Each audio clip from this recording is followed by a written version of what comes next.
Hi, I'm Mary Ann Nay, and a lot of you know me. I come to the senior center here once a month for office hours for the senator. And I work within the senator's district, so I'm not often at the State House. And so the senator and I have asked Brian Lynch from the Department of Revenue to come in and explain the circuit breaker to you. And if you're eligible for it, and the circuit breaker is a senior tax relief program that you may be eligible for. And after listening to Brian, you can make that decision. And this is a wonderful way to be able to lower your taxes as best you can, and hopefully if you're eligible, that this will help. So you can take it away, Brian. Thank you, Mary Ann. Sure. Thank you. Thanks for the invite to come up and Yes. speak to you. Thanks for coming out today. I hope it's worth the trip. I hope you benefit by it. So we're going to talk about the senior circuit breaker tax credit. Kind of a funny name. People always say circuit breaker. How'd you think of that one? It wasn't my idea. It wasn't my brainstorm. But when it was originally developed, someone used the concept of an electrical outlet. When it becomes burdened or overwhelmed, the circuit breaker is like activated or tripped or kicked in to provide some relief for the burden outlet. So kind of a stretch with electrical outlets and real estate tax, but that's the idea, is that really this credit is in place with the Commonwealth of Mass to help seniors when their real estate tax begins to become a burden or begins to be a little bit overwhelming. The credit has been in place for 20 years. So, some people are familiar with it because it's been around for a while. If you go to a tax professional to do your return, they should be well aware of it. If you do taxes for a living, there shouldn't be any surprise or news to them. But I think it's good that you guys get a good, have an understanding, and you definitely will within 10 minutes. Okay? Yes. Can I just Of ask course. a quick, just to Yeah. see if I should even stay? Sure. What if you're a renter and you don't pay taxes? Rent is qualified too. Oh, Yep, because part of the idea is part of the rent that you pay is going to pay real estate tax indirectly, like through the landlord, right? But part of the rent is to the tax. So the general idea is once your real estate tax, or your 25% of your rent, becomes more than 10% of your total income, it's thought that this is becoming a little bit challenging for people, right? The general idea is usually people 65 or older are usually on a fixed income. But we all realize that our real estate tax and our water bill seems to go up every year, even though we're still on a fixed income, right?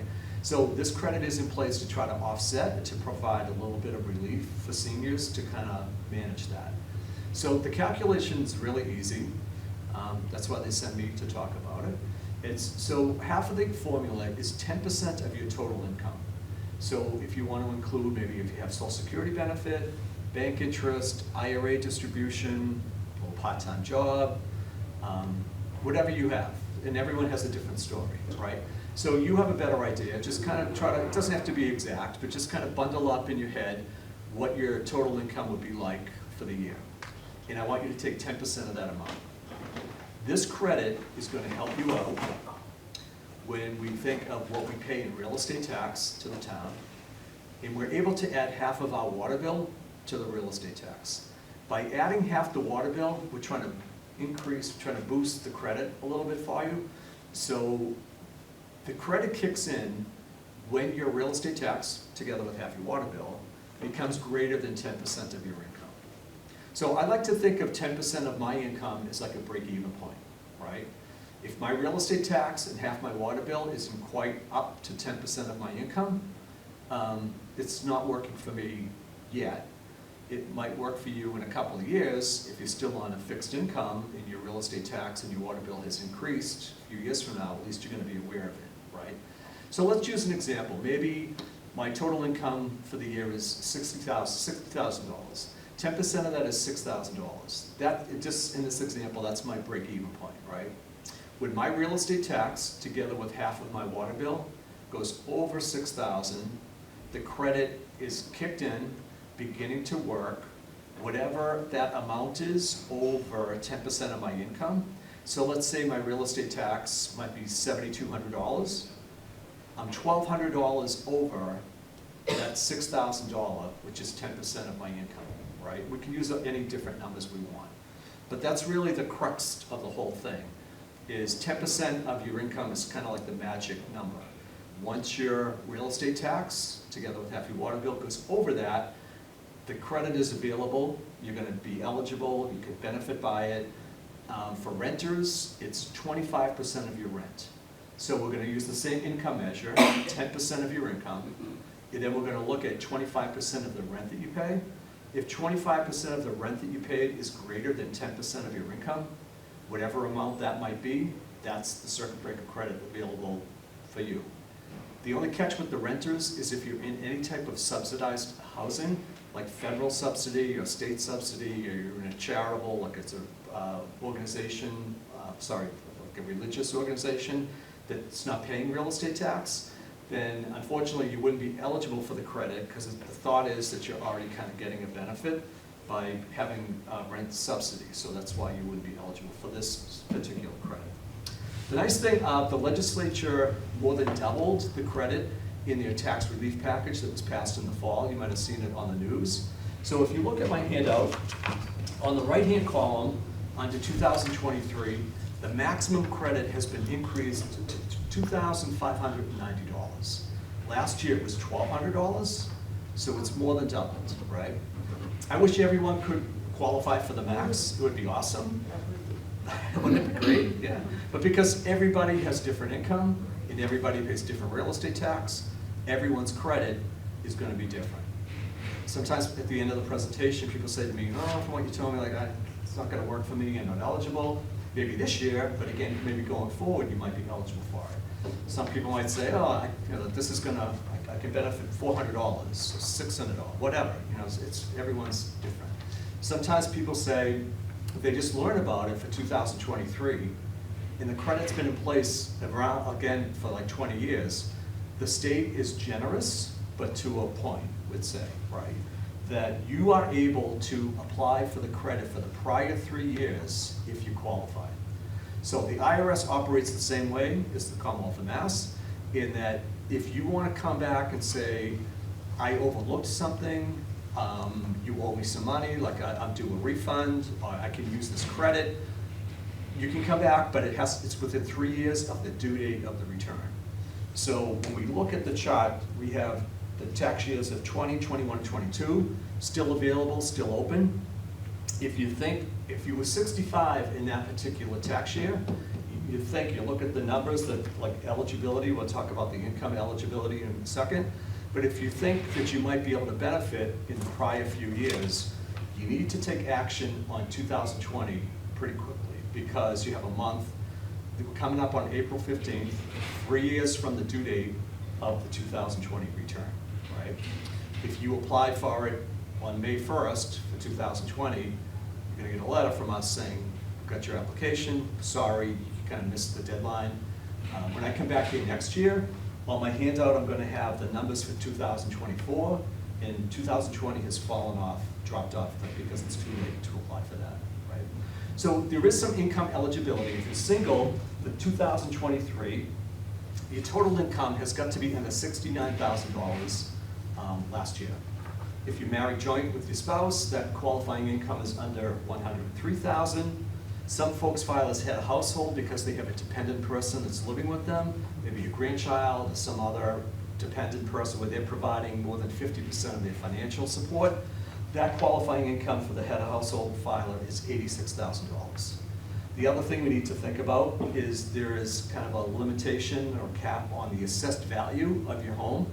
Cannot exceed $1,025,000 for 23. And that's been increased. When we look at last year, it was at 912.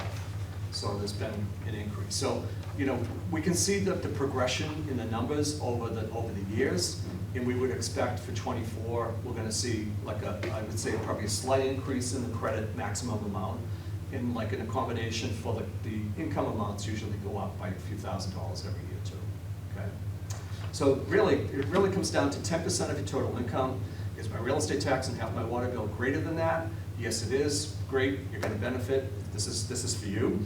For the renters, 10% of my income is 25% of my rent. greater than 10% of my income? Yes, it is. Okay, great, wonderful, you're gonna benefit by it. I do see some volunteer tax prepare people down the hall here. They're affiliated with AARP. I'm not sure if there are still appointments available. You can check at the desk because they would make the appointments, but it's a wonderful resource. It's free. They're very qualified people. They're trained by the IRS, by the state. They use a laptop or equipment that's provided by the IRS. They work together, so if Mary Ann does your return, I check her work, and vice versa. If I do it, she checks my work, and then we run it by you before we hit the send button. And if you're not comfortable with what we did, you can gather up your stuff and off you go, and good luck, and I hope someone can get you a better deal. So again, before we hit the send button, you're not obligated to do it, but it's great. And a lot of council on agings, they don't have the volunteers to staff the tax site, which is unfortunate. Anything that's free fills up quick, so we've been places already, and they say, oh, yeah, we have them, but unfortunately there's no appointments available. Maybe we can call the next time over and see if they can help us out. So if it doesn't work this year, in January next year, when all those tax statements start pouring in, call the COA, can I get an appointment with the volunteer?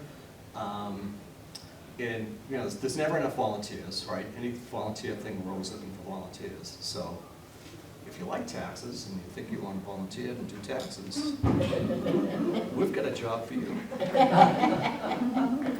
So what questions might you have about this? It's pretty straightforward. Yeah, go ahead. Do we file with our income taxes, or do we have a certain amount of time of the year to do this? Good question. Excellent. Glad you asked that. So on my handout, in the bold print, like 3/4 of the way down, so tax people, we have at least one form for everything. Some things we have two forms for, right? But so for circuit breaker, you're going to do the calculation on the Schedule CB. So the Schedule CB is going to come together with your tax return. It's like an attachment. In the bottom line, once you do the calculation on Schedule CB, the bottom line is brought over to the tax return, and that's where you're going to get the credit for it. So I'm glad you mentioned that. So we send it in along with our Exactly. regular taxes? Yes. Okay. If you use some type of software like TurboTax or H&R Block or TaxWise, something that it accommodates, you can include circuit breaker in that filing. Even on the DOR website, which you have at the bottom of the handout, we have a free application that you can file your income tax return with us electronically for free, and it also accommodates the circuit breaker provision as well. So again, the schedule is kind of like where you do your math, add up your income, 10%, what was your real estate tax, half your water bill, let's do and that's where we're going to get an amount, and that's why everyone's amount's going to be different. The nice thing about this credit is that it's refundable. And it's unusual in that most tax credits, whether you get it federally or with the state, the way most tax credits work is, okay, I got the credit, so we always take the credit and we apply it to our tax liability, trying to reduce the liability. To get to zeros, that's the goal, right? That would be awesome. With most credits, once you wipe out your tax liability, okay, tax is gone, credit took care of it, good for you, you're all set. That's the end of it, right? Circuit breaker goes a step further in that even if you're able to wipe out your tax liability with the state, if you have one, if you have a balance or remaining credit, you're going to get that amount refunded. We'll put it in your bank account, direct deposit if you want, or we'll send you a check. So it's unusual, kind of like really like a step above. Even to the point where some people that don't even have a need to file a state tax return, because their income maybe is not subject to income tax with the state. We don't tax Social Security. We don't tax a public pension. So people that are retired police officer, school teacher, myself in a couple of years, it's going to be retired from the state. It's called contributory public pension. So we're paying into the pension plan, right, for years, and then once we get the retirement benefit, it's going to be taxed federally, but it's not taxed by the state. So sometimes we could come to a situation like this, and this guy's playing cards or whatever, and we say, hey, we're going to talk about tax credit that might help you out. Why don't you come in and, benefit you, you know?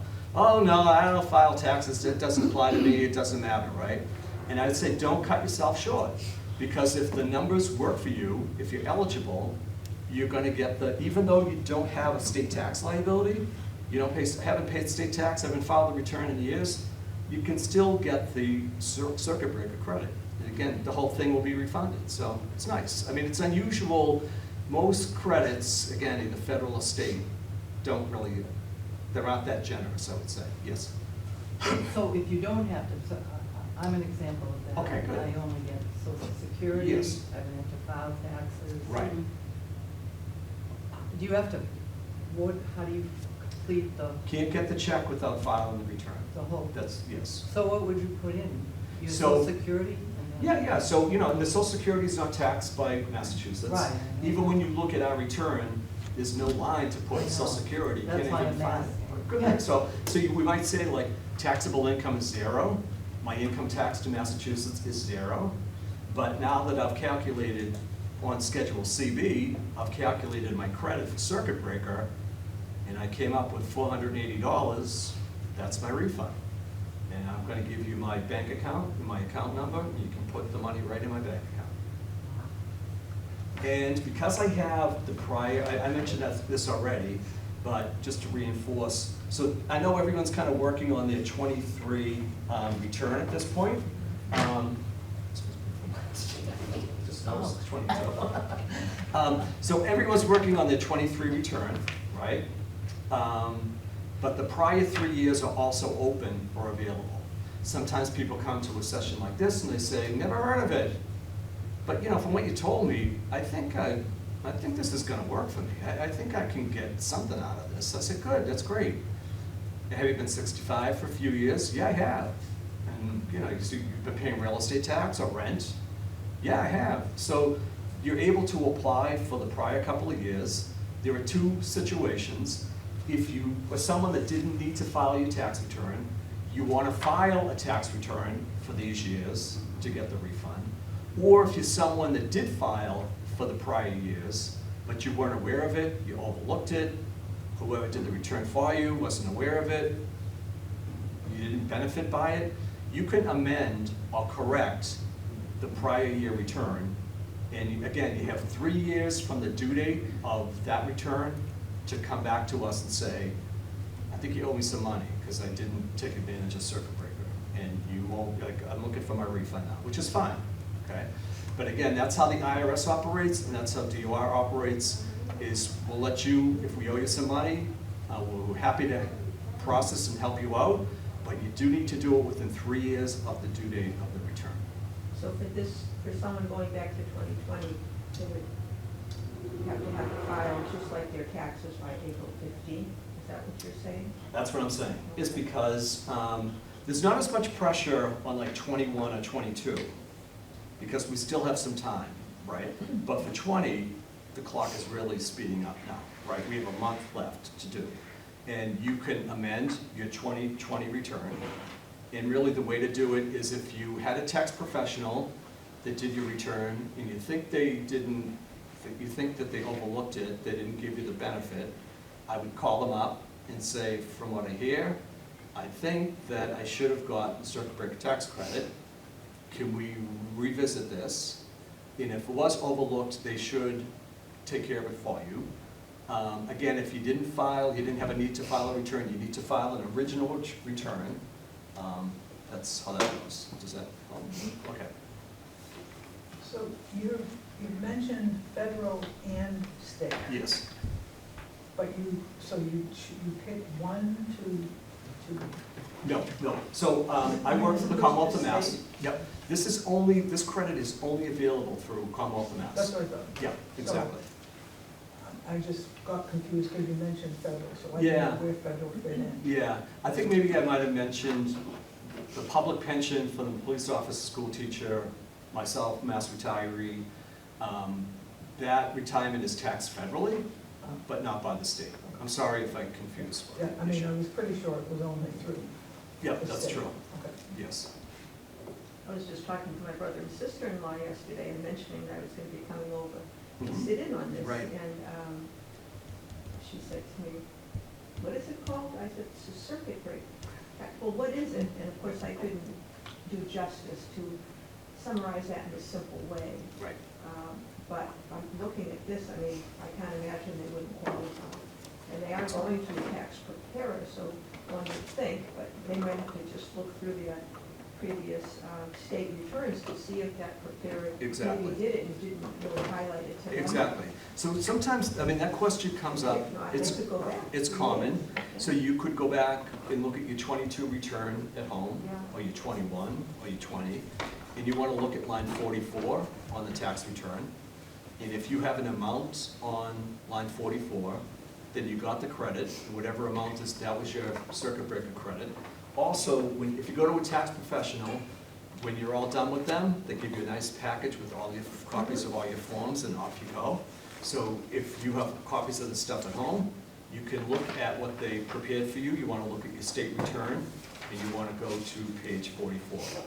Also, within the package of information, with your return, you would have that Schedule CV attached to your state return. Again, that's where the calculation is determined, like your numbers that you put, that's how we're going to determine how much of a circuit breaker credit you get. So, pretty, yes, I've gotten it before, I've used it. excellent, good, To reduce, I filed the taxes myself. good, good. It's reduced my liability, Yes, but what I didn't know was now that I don't have to file taxes because of my social security, I can still get it. Exactly. That was my question, so it works, it's good. it is, yeah. And again, it's unusual because most tax credits don't go that extra step. Is that a 2023? Yes. I love that. Yeah, I don't it's have like the one. Oprah show, everyone gets it. I don't have one. Of course. I was waiting for this meeting before I filed, so. Good, Yeah. good. Just to make sure. Okay, My tax guy, excellent, okay, good. pay him enough